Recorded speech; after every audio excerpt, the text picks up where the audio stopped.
To have an episode like this start off on such a positive note, honestly having just mockery and parodies of real movies in our own world, to then quickly get into a moment of just pure disgust as these horrible scumbags beat a person for wanting to take home a DVD that the other guy was stepping on. It just makes the movie theater scene just feel relieving to know people like that would no longer grow up to do any more harm.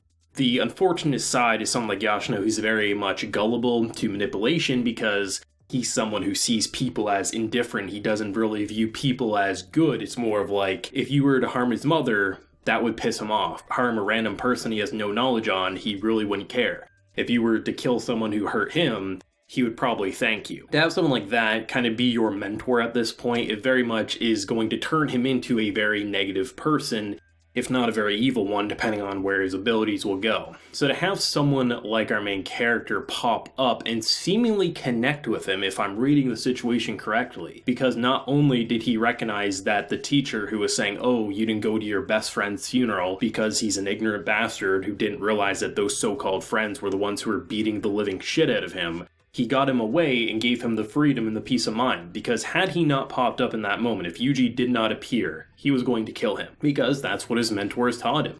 That instead of thinking of people as indifferent, if people make you mad, kill them. If people make you happy, praise them. That's what he's basically being taught here. So I'm very curious to see which side is going to win, because if these two actually become friends, if Yuji and Yoshino actually become friends, I'm wondering if that's going to be enough to stop him from turning to basically the dark side. That's the best way to put it. Is he going to become a sorcerer that's going to be fighting for good, or is he going to be someone consumed by evil? And I think this is going to be a very interesting teeter-totter, where both sides are going to be whispering in his ear, one trying to manipulate the situation, one just trying to be friends with anyone he sees fit. And it's going to be very fascinating to see what that's going to indicate, because the intro conversation with these two and just the idea getting some understanding of this man's ability, the fact that not only can he mutate the soul and turn it into different shapes, he carries around pocket-sized humans to do his bidding. It's insanity, it's creepy, it's horrifying, and the fact that in the middle of a battle after turning a small human into a giant monstrosity, you can still see the brain crying out for help. There's no way to save it, so you have to put on the brave face, but still, it's horrifying, it's disappointing, it's disgusting, it's vile, but it makes you so happy to know content like this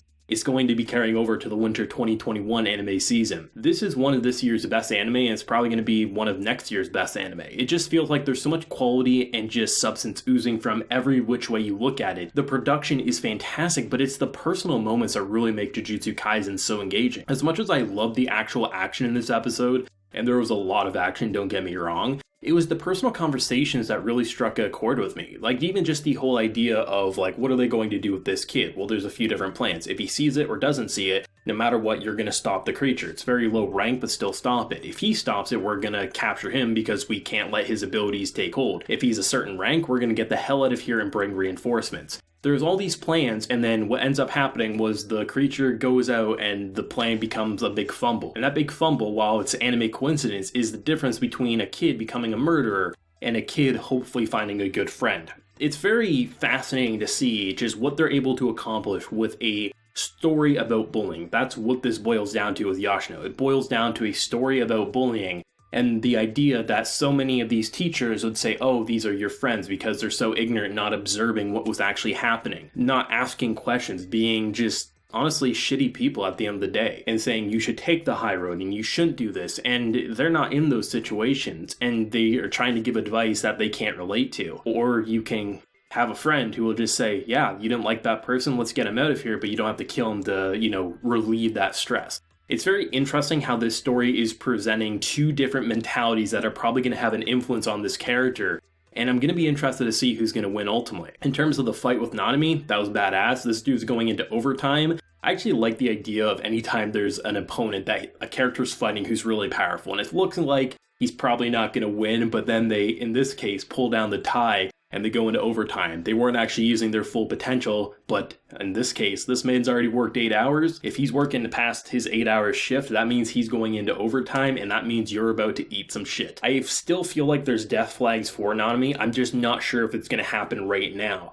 Entering this episode, I felt like there was death flags galore for this guy, especially considering how he was going to go up against him alone, and through watching this episode while he was doing some incredible moves, it felt to me that, yeah, he was totally going to die in this episode. But then you see him pull down his tie and you see him just get more powerful because he actually is using his full capabilities. If those full capabilities aren't enough to defeat him or make him retreat, then I feel like he'll die in this fight. But if he's enough to push him back, I feel like maybe the death flags are on purpose to give you a red herring, or they're supposed to make you feel like he's gonna die here and he doesn't, and then he'll die in the next fight or something like that. It just feels like, for how cool he is, for how powerful he is, I would be shocked if he makes it out of this situation, but if he does, I will be jumping for joy. And if he doesn't, I'll probably have my eyes watering a bit because I really like his persona. I think the thing that separates Jujutsu Kaisen from a lot of shows in a similar genre and setting is that it takes the time to have these conversations that a lot of battle shonen style series don't have. The action, the battle system, the mechanics, they're all there. They're honestly really engaging. They're some of the best I've seen over the past few years. But it's those conversations where you can take it slow and not make it feel like it's an info dump, it's dry, it's repetitive. Rather, what you're seeing are these really engaging conversations. One of my personal favorite ones was between Megumi and Yuji, and the difference of, do you save these people or do you let them go? That was a big difference in their ideologies and how they both have different ideas of what they should or shouldn't do. And now we have a new one with Yoshino and the idea of, do you kill your enemies? You make sure they are pain and torment and all these things, or do you take the high road like Yuji? And neither one, I think, are going to really determine what his mentality is. But it feels to me that they're both going to have a slightly different influence, and I think it's going to shape him into such a unique being. Someone who does beat down those who try to hurt him, but maybe not go to the full extent of actually killing. It's hard to say, because this character clearly will have the ability to do some insane things, especially if he's able to see these cursed spirits. So what is he going to do with that ability, especially considering the main people who would torment him are now dead in a theater, probably in a morgue now, but still, you get the point I'm making. It's so fascinating, it's so horrifying, and so many people will always do the, don't put yourself in their shoes, don't do the things that you hate, but it's one of those things where you can't say just, being the better person is going to solve everything. Being the better person will get your face beat the same way as getting your face beat will do. Like, these are the type of characters who just won't change. So you do have to stand up for yourself, but it's a difference of, if standing up for yourself is going to cause you more harm, what do you do? It's not an easy to swallow pill. On one hand, the easy answer is take the side of this crazy spirit, saying kill them. They're horrible people. But that will just turn you into an even bigger monster. So what do you do? And there's not an easy answer. There isn't a right answer. So in a weird way, it almost feels like having this really good persona and this really bad persona is going to maybe mesh him into a kind of neutral persona. I don't know. It's just so fascinating to me. And I think that's what makes this show so compelling. Is rather than focusing on the next big epic fight, while we know that's going to entertain us, the thing that drives me personally watching Jujutsu Kaisen is how the mentalities of these characters will change. Generally, a character like Yoshino, I wouldn't even give a second thought to. I'd say, let's focus back in on someone like Nanami. He's a badass. Look at him go. He doesn't even take the sheath off of his blade, right? No, I'm saying that's the most important thing in this arc right now to me, is what this kid's gonna become. A murderous villain, an amazing hero, or a neutral bystander. And I have no idea which one's gonna win ultimately, and that's amazing. I think the constant changing of people's mentalities in this show is what really drives home what makes Jujutsu Kaisen such a compelling adventure, and one of 2020's best series, and most likely will be one of 2021's best series with its second core. Clearly, this series is just getting started, and we haven't seen anything yet, and I think this episode is a good indicator of what's to come, and it seemingly is going to be quite brutal. Let me know your thoughts and feelings on this week's episode down below. Did you love it? Did you hate it? And what do you think of Yoshino's kind of moral dilemma of what he's supposed to do in this situation? Because I found it completely amazing. If you liked the video, be sure to leave a like to show your support, and hit that subscribe button if you happen to be new around here. So until next time, everyone, please take care and have a good one.